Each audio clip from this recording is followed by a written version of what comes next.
morning and welcome to Daybreak Live Extra, the space where the morning begins with clarity, context, and conversation.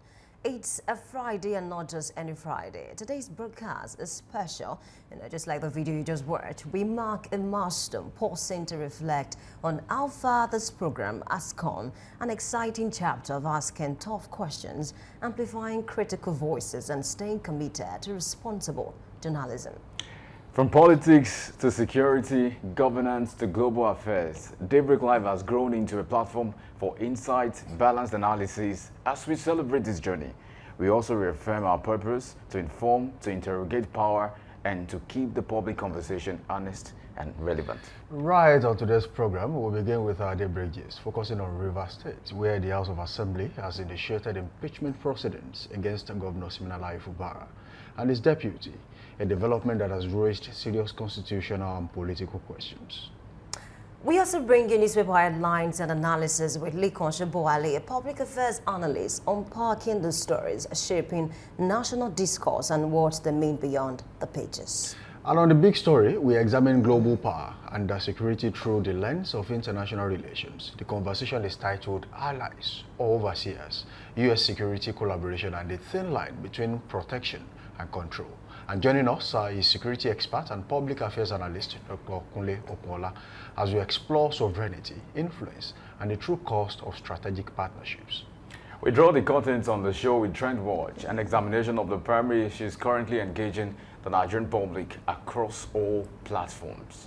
We invite you to stay with us for the essential context and clarity that defines us. This is Daybreak Live Extra, a chapter stronger, still asking questions that matter. And this is Dominion Television. Let us proceed with the day's top stories. Interestingly, we must say congratulations to this team. I mean, congratulations. That's been a long time coming. Exactly. From the days of Kukuruku.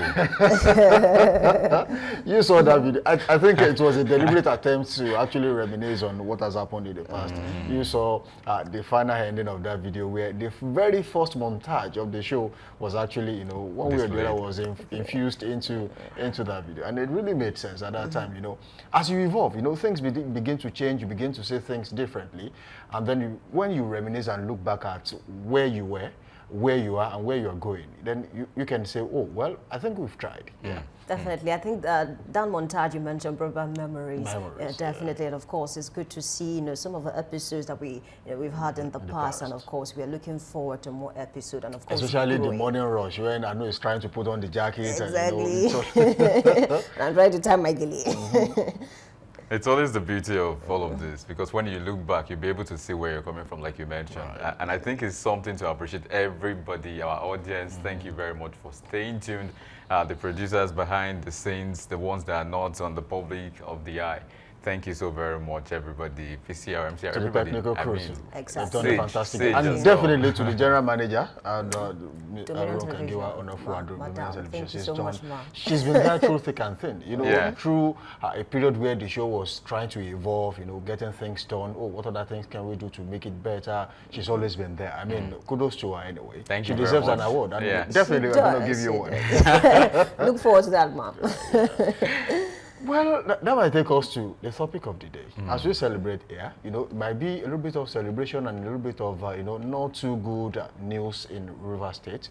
While some are saying this is what we want to do, some people are kicking and saying it's never going to happen. Well, the Rivers APC have kicked against the impeachment proceedings against Governor Siminalayi Fubara right there in Rivers, while the Assembly are saying, look, we have started these proceedings against you and we have to get you and your deputy out of office. The question is, Fubara is now a member of the APC. The whole cabinet, they decamped to the APC, and definitely the members of the House of Assembly also moved in their numbers to the APC. So the question is, what exactly is the problem now? Are we now seeing another crisis between the executive and the legislative arm of government in Rivers State just because Governor Fubara and his predecessor have, started their, once again, they started the battle they left behind when Ibokete Ibas came to be the sole administrator in Rivers State. The back and forth, I think it has resumed again. What exactly is the problem? Where is the line between, you doing your job as a governor and someone saying, well, I think I have a say over what happens in my state. I mean, where do we get to where someone says, oh, this is my state and I decide what happens in there?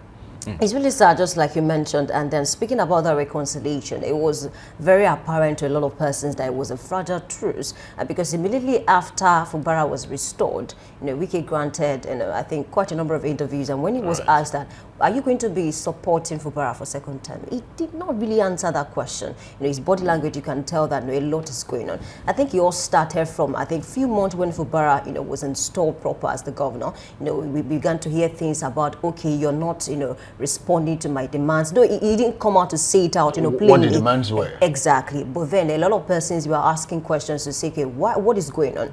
You all know the relationship between the two of you before all this governor thing came to be. So it's really sad. And from there, just like you mentioned, it became serious impeachment process the first time, and then the president had to step in by declaring state of emergency. And a lot of persons were against that because according to the constitution, you should not do that to a sitting governor because the people brought him in. But then the president did that, and I think that in a way saved Fubara from being impeached. And of course, just like you mentioned, Ibas came to play, and of course he was there for about 6 months and they left. And then after that, we saw pictures online of the president, of Fubara himself and of Wike, and then it looked as if everything was okay. But then a lot of persons knew that something will still come up. And I think the major problem now is who is going to be the leader of APC. It's no longer. It's not a question. It's not up for debate. The APC constitution, was just expressly clear about this. The moment, as a sitting governor, the moment you move into the party, you automatically become the leader of. In fact, it's not just about the APC.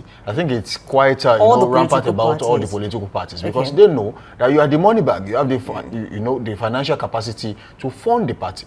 Right? So the moment you get into that political party, you automatically assume the responsibilities of being the leader of that party in your state. Look at all the governors that have moved to the APC so far.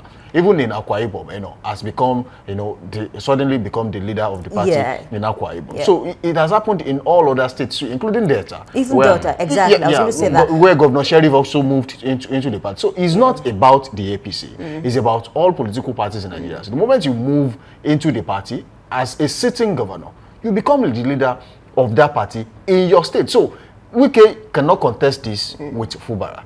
Fubara is the leader of the. In fact, the chairman of the APC mentioned, even the secretary said, look, we have a leader of the Rivers APC. Yes, we know Tony Okocha is the chairman of the party in that state, but then there has to be a leader. There are several leaders anyway, but someone is at the forefront. Constitutionally, that was what I was trying to say, that he cannot contest it. But then, according to Wike, I don't know, he's feeling like maybe he should be the person. But then the APC say you are not a member of our party. So why are you trying to say you want to be the leader of the party? And of course, away from that, I also watched a video where Wike says something like, "We made a mistake the first time, and then I want to correct that mistake." And a lot of persons have been able to put one or two together to say maybe he's talking about Fubara being governor. So I really do not understand all of this. As a matter of fact, even the speaker, but according to, I'm not a lawyer, but according to what I've read so far, I mean, for that to happen, I think 1/3 of the House of Assembly must sign a written notice to the speaker. Right. That's Martin Zamawele. And of course, once he gets that, he must pass it to the governor within 7 days, and that's when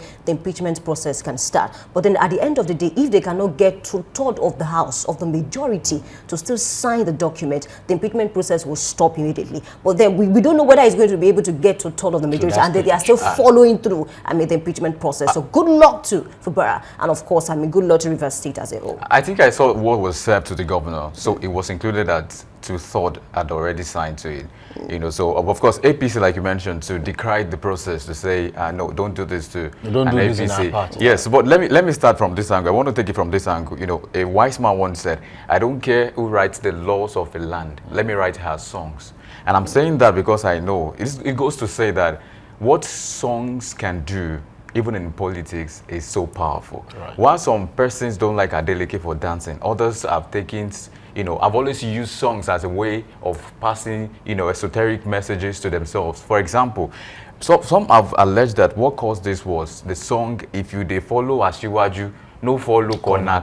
Yeah. So that was exactly the genesis of this again, after the old reconciliatory process had been done with. And so Baba sang the song, and Wike had to sing another song. One of the places he visited some local government recently, and then he also sang some song where I mean, I can't remember how the lyrics was, but I remember that of Fubara, because it was saying, so if you could tell who is following for corner. Agreement is agreement. Yeah, agreement is okay. That was one of the songs. Yeah, so it was a song battle before it unfolded to this. Now it has snowballed for every other person. But I want to also maybe rejig our memory back to when this happened the last time. I think that was in 2014. I think we've had a series of maybe about 5 or 6 altogether, if my memory serves me right, about 6 impeachment process for governors, and a good number of them happened in 2006.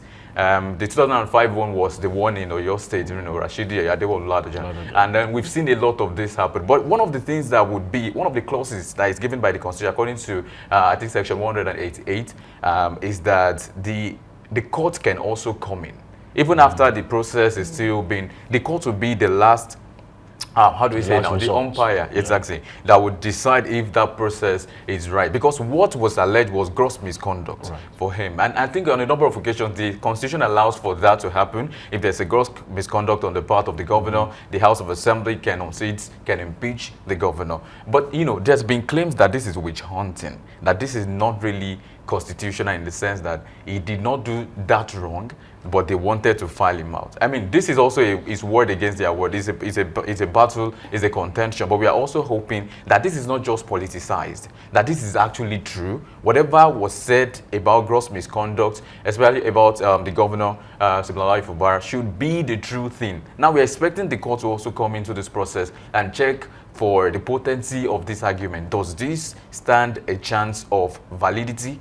Can this be, proved beyond every doubt that this man has been engaging in this kind of activities? But because if you look at the gross misconduct, I was checking what it means actually according to the law, and it's quite a number of things. It's not just one thing. It could mean misappropriation of funds, embezzlement of public funds, maybe also inflicting injuries to people. The moment it says gross misconduct, it means that it's not just one thing you did. So if it's gross, it's the gross of all of the misconduct. Yes, it must have done. I think the principal thing has to do with, finance now, because the budget is being debated now. I think Speaker Martin Zamorale says something that, Fubara is a mistake, and of course he has done certain things, to disrupt the democracy. He called the deputy a woman, in a sense. Exactly. I'm not sure if you guys saw that. I think Fubara has done something to disrupt the democracy of the state, and of course, maybe they should just resign, according to Martins, because according to him, if they cannot put the state in order, by ensuring that, Fubara is brought to book, then they might just resign. And I'm wondering what is going on, because according to everything that we have on ground, this budget that we're talking about is of 2025. Let's not forget that his tenure, was stopped for a moment for about 6 months. For 6 months. Not about 6 months. A whole 6 months. For about 6 months. So I think the judges should look at this, matter critically, because just you mentioned Ladoja at the time. There was a time that he was also, impeached, but then at the end of the day, I think the case was pushed out again to say that the process that impeached him, was not followed, in the better way according to the Constitution. So Fubara still has a short window, but it depends on the body language of the members of the House of Assembly and, of course, those that will sit on his case. At the end of the day, let's just assume that Fubara is being impeached. In as much as he does not have any criminal case, he can still contest again as governor. But then it's a little bit dicey. I also watched a video where Fubara was talking to some judges to say that, okay, you lots, you are turning the law upside down because of your paymasters. We don't know what is going on in Rivers State is bigger than what we think, honestly. I think Samson knows more about the judiciary is where that would take us to because if you understand what Chike has been doing, especially with the judiciary, maybe in Abuja and every part of the world too, you might say that maybe he has the backing of the judiciary. So even if this gets to court, maybe he will still win. Well, I don't think Fubara stands a chance if this case gets to court, because definitely if you look at the current situation, let's use Abuja as a typical example. I'm not making a claim about if there is financial inducement or any form of inducement whatsoever, but what I'm trying to say in essence is that Wike in Abuja made a statement a few months ago and said, look, by the end of his tenure as Minister of the FCT, no judge in Nigeria that resides in Abuja will have to, pay rent to anyone. They must have an apartment of their own. That is one. Two, they all have their own personal cars now, right? By the courtesy of the government, the FCT administration. So now you transfer that to what would have happened in Rivers State when he was governor. I think Wike is a strategist, is a politician, is a tactician when it comes to politics. He knows that whatever it is, whatever trouble he has caused, right, in any way, in any sphere, he's still heading back to court. So how do I mitigate the damages when it gets to court? So there are things he's been able to put in place before now. You see, the major challenge Fubara has is that, you know, sometimes when you know, just like an animal that knows that there's a trap somewhere, right? The moment you know there's a trap, I mean, you don't have to go there. But I think Fubara is also daring one way or the other. It feels like, yes, you think I cannot try you, I will try you, and let's see what will happen. And that was majorly why he joined the APC. He knew, probably some people spoke to him and said, look, if you want to, you know, find a way to be able to contest against this person in Rivers State, if you truly want power, join the APC. When you join the APC, you automatically become the leader. The moment Fubara joined the APC, there were tussles, issues around who becomes the leader of the APC. And Wike was one way or the other handicapped in that area because he wasn't a member of the APC. There was no way they could have made him a leader of the APC in the state. The only game he's trying to play now is that, okay, I see how some people, Tony Okocha is the chairman of the APC, yes, but he has been an ally of Wike for a long time. So if you saw Tony Okocha with the chairman of the PDP in Rivers State on the same stage, singing the same song, dancing, dolly, agreement is agreement, it's not his fault because he will always be loyal to this man. And what can Fubara do? That's the big question. What can Fubara do to get away from Wike? It is next to nothing. Let me also say, I think in my own opinion, my little opinion, what Fubara can do is that the president do something or does something in a sense. You see, the president has the capacity to say, look, I want you guys to do this. What if they don't listen? Right? Now, I will now cite an instance about insinuations and innuendos in town about what the president can actually do to Wike before or after 2027. You see that people like Magnus Abe, who are loyalists to Nyesom Wike, who have been his friends for a long time, most of them are getting appointments from the presidency. Now, that signals a certain level of loyalty to the presidency. Okay, Fubara is now the leader of the APC in Rivers State. Now, if it gets to it, Wike made a statement recently and said if Fubara gets the ticket for the second time, he will bury him politically. And nobody is really extraying what he said because it's a very big statement. He knows that the moment Fubara becomes a second-time governor, he might just be finished in Rivers State. So he's trying to prevent that from happening. That is why he's romancing both the APC and the PDP. He also made a statement that there is no political party in Rivers State. So there's no APC, what they have is the renewable family.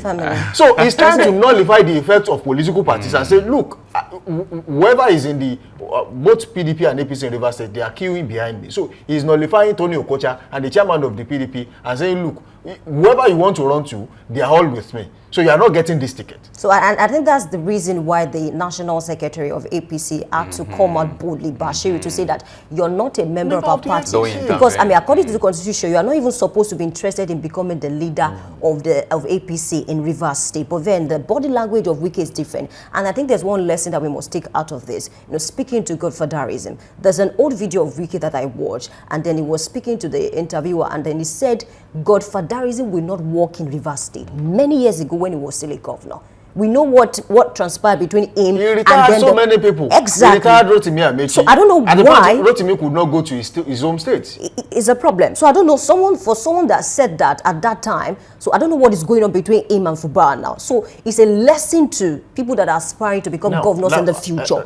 Do not make a deal that you know you will not be able to fulfill at the end of the day. I think it is payback time. Think it twice. Right? Rotimi Amechi retired Peter Odili. Peter Odili, one way or the other, Rotimi Amechi became governor after that, and then Nyesom Wike came, retired Rotimi Amechi in Rivers State. Fubara is trying to do the same thing to Nyesom Wike, but Wike is not having any of that. And I think, you know, what you have done to people, I mean, there's no way you will not take it. I think this is karma. But does Fubara have the capacity to give out the kind of what I see now, very quickly, just in 2 seconds, what I see now with Nyesom Wike is just like an hunter in the bush with one last shot, and is facing a deadly animal because it is Wike against so many people in the next general election. Because by the time the election comes, it might just be at the corner and there will be beast facing him. Can he survive that? That's a very big question. Now, also, I would say what I'm expecting from all of this is I'm expecting the president to come in again. And I want to see what angle the president will come in from. So I'm keeping my fingers crossed for that to see if the president can find a solution, long-lasting solution, or perhaps dismantle the whole process. And of course, I mean, to just conclude my opinion on this, I think whatever happens at the end of the day, it will either make Wike more powerful, or maybe make Fubara consolidate his power. That's what I said. So it's like a hunter in the bush with one last shot. It's a big one because if you're able to get it right, fine. If he fails and misses, that's a big one. Looking at Nigerian politics and the fact that Wike is we know him to make some bold statements, and of course some politicians I even see him as too powerful to be controlled. Right. And I think the president must find something, must do something on this matter. Honestly, good luck to Fubara. And lastly, what Wike knows how to do. What he knows how to do is to use the press to push his agenda. Very soon you will see a media chat, and then he will push out other narratives. And then after the media chat, you see he's in a band. They'll come up with songs, agreements. All right, that takes us away from that topic this morning.